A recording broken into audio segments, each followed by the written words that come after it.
Первая встреча единороссов, участников предварительного голосования в кандидаты депутатов Госдумы и парламента Ингушетии собрал полный зал топливно-энергетического колледжа. Предварительное голосование, со слов членов партии, пройдет максимально прозрачно. Более 200 жителей республики подали заявки для выдвижения своих кандидатур от «Единой России» для участия в выборах. Все голосуют за тех кандидатов, которые, будут поддерживаться населением, избирателями.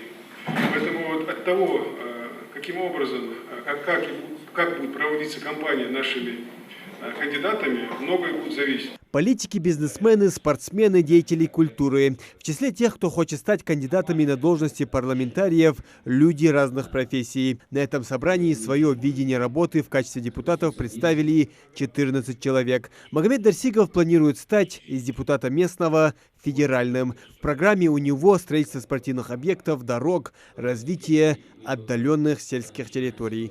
Только вопрос решить вашите 20 дос. Тахан варте болыш, цавой олыш, ведеригиш дадохи, вемасне хамдик худда. Еще один кандидат в депутаты Госдумы Бекхан Барахоев. Начинал он свою трудовую деятельность в Ингушетии в конце 90-х, а последние 18 лет строил свою карьеру за пределами Ингушетии. Месяц, раз, два, всегда приезжаю. У меня здесь родственники, все находятся здесь. И от своей республики, от своего народа ни на шаг не могу отойти. Такой же патриот, как и вы здесь, которые сидят. Камон еждал чамон от голжу, дедеш чамон. Ты вот такой, улу вот такой, вези халху вот такой. Даланды. Есть чамон новость такой. В планах у Бекхана Барахоева поднять экономику, сельское хозяйство и туризм как приоритетные направления развития региона. Также, по его словам, нужно уделить внимание доступности образования, здравоохранения и поддержке малоимущих семей. Через партию «Единая Россия» может баллотироваться каждый житель нашей страны. Через партию «Единая». В других партиях такой возможности нету.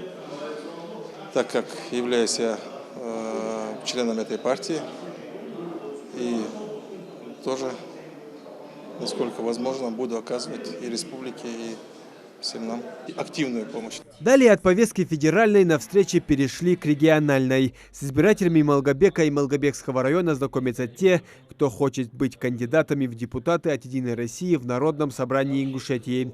Всего их выступило 12 человек. На портале предварительного голосования о каждом из кандидатов есть информация, поэтому время было изучить каждого.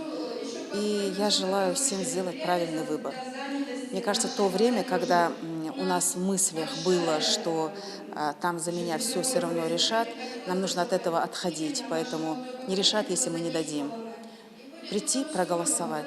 Я раньше слышал про этот праймерис, но никогда в нем сам не участвовал раньше. Но сегодня очень приятно, что депутаты проходят, кандидаты проходят. Это очень позитивная вещь, очень такая нужная необходимость это. Потому что каждый депутат высказывает свое мнение, какие у него перспективы, что он планирует, чтобы это было людям понятнее. Отдать свой голос за того или иного выдвиженца можно будет на следующей неделе. Предварительное голосование пройдет с 24 по 29 мая в электронном формате на портале Госуслуг. 30 мая голосование будет очное. А по его итогам 1 июня будут известны имена кандидатов от «Единой России», которые будут баллотироваться в депутаты Госдумы и региональных собраний. Муслим Ганиев, Магомед Дидигов. Новости 24.